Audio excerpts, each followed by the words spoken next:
Was the First Crusade a divinely inspired mission or a mere quest for wealth and power? This is the question we must grapple with when we delve into the complex history of the 11th century. As we turn back the pages of time, we find ourselves amid a tumultuous socio-political landscape in Europe and the Middle East. Europe, fragmented into numerous small territories, was teetering on the precipice of chaos. The Middle East, under the Seljuk Turks, was going through its own upheavals. The Byzantine Empire was under threat, and the Christian pilgrims' access to the Holy Land was increasingly restricted. In this climate of turmoil, Pope Urban II stood before a crowd in Clermont, France, in the year 1095. With a rallying call for unity and divine duty, he ignited a flame that would burn across continents. The Pope's words echoed far and wide, sparking a religious fervor that transcended social classes. From nobles to peasants, many heeded this call, believing it to be a holy mandate, a divine directive to reclaim the Holy Land from the infidels. Yet the holy call was not just a summons to spiritual duty. It was also a call to arms, a call to power. For some, it promised the chance to carve out territories and amass wealth under the banner of a righteous cause. For others, it offered an opportunity to escape the societal constraints of feudal Europe. The crusade became a beacon for those seeking not just spiritual redemption, but also earthly rewards. As we explore further, consider the duality of the First Crusade's nature. Was it a quest driven by divine duty, or was it a pursuit of wealth and power? Or perhaps was it a complex interplay of both? Remember, history is often not a matter of absolutes, but a spectrum of grays. And the First Crusade, a pivotal moment in history, is no exception. The journey to Jerusalem was filled with hardship, but the Crusaders marched on, driven by their faith, or was it greed? They set out from their homes, hearts ablaze with the promise of absolution or the glitter of gold. The path they trod was fraught with peril, treacherous terrains, hostile locals, and the ever-looming specter of disease and starvation. Yet they pressed forward, united under a singular divine mission, or perhaps a shared earthly ambition. Their journey was not one of comfort or ease. From the icy alpine passes to the scorching desert plains they endured. They trudged through mud and sand, weathered storms and droughts, and faced down the arrows of those who stood in their path. Every step was a testament to their resolve, fueled either by religious fervor or the allure of riches and power. Their destination, Jerusalem, the holy city, gleaming like a jewel under the Middle Eastern sun. The siege that ensued was a testament to the paradox of the human spirit. To some, it was a noble endeavor, a holy war fought with the blessing of the divine.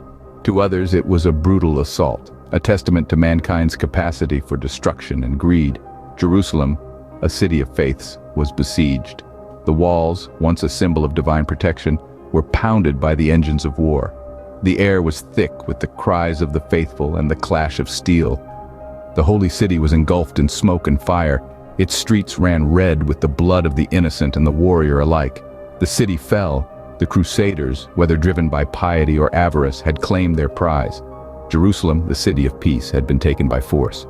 The echoes of the siege rang out across the ages, a chilling reminder of the human capacity for both nobility and brutality. Jerusalem fell, but at what cost, and for what reason? The dust of the siege settled, but the questions remained. Was this a holy mission of divine providence, or a calculated quest for wealth and power? As we delve deeper into the complexities of the First Crusade, we invite you to ponder these questions. The motivations of the Crusaders varied from piety to a desire for land and wealth. Let's delve deeper. Indeed, the First Crusade was not a monolithic event driven by a single purpose. The motivations of the participants were as diverse as the people themselves. Many of the Crusaders were driven by a profound sense of religious duty, answering Pope Urban II's call to free the Holy Land from the perceived threat of non-Christian rule. They saw themselves as soldiers of God, ready to endure hardships and face death for their faith. On the other hand, there were those who saw the crusade as a golden opportunity for personal enrichment. The promise of plunder and the prospect of claiming new lands were powerful incentives. Many knights, nobles, and even peasants hoped to improve their lot in life through the spoils of war. But how did this quest, whether holy or material, impact the economy of the time?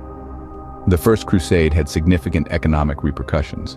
The movement of large armies across continents led to an increased demand for supplies and services. This stimulated local economies along the Crusaders' path, from Europe to the Middle East.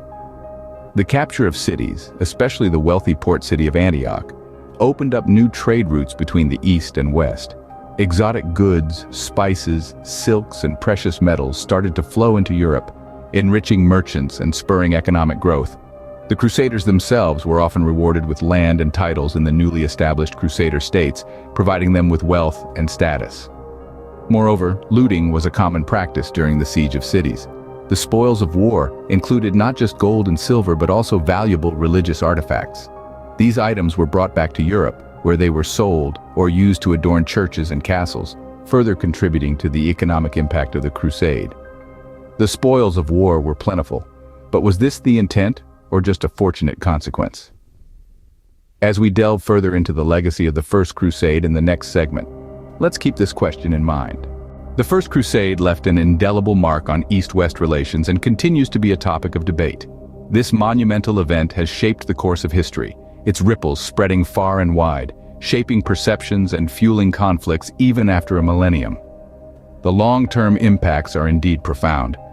The Crusade's success led to the establishment of 4 Latin Christian states in the Middle East, marking the beginning of sustained European presence in the region.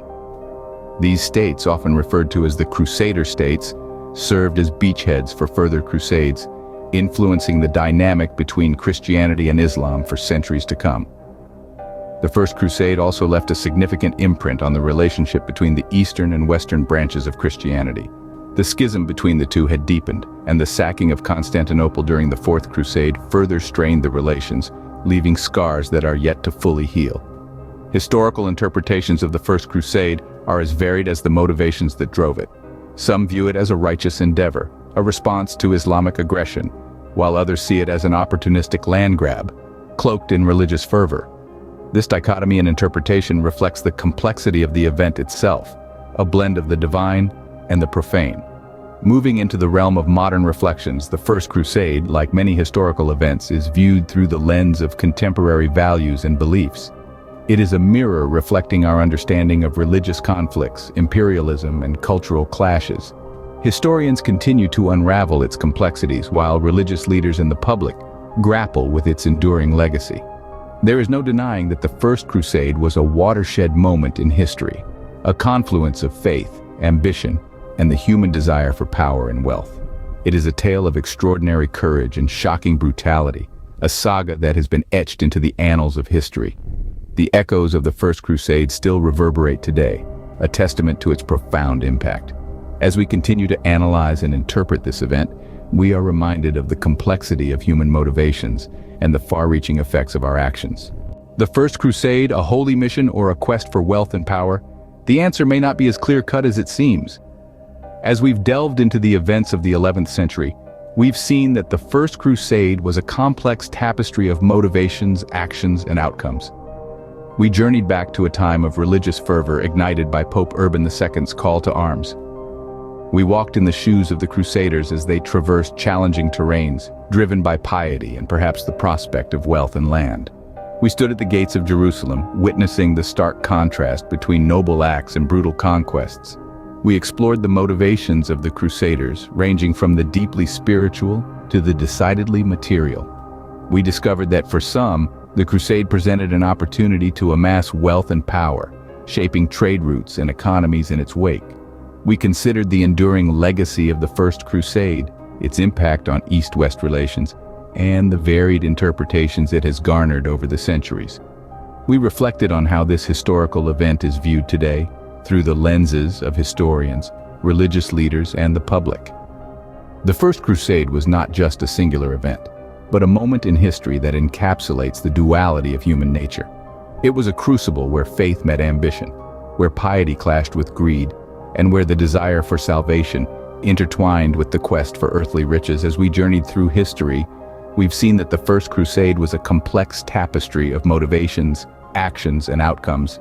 We invite you to reflect on this duality and to contemplate the complexities of historical interpretation.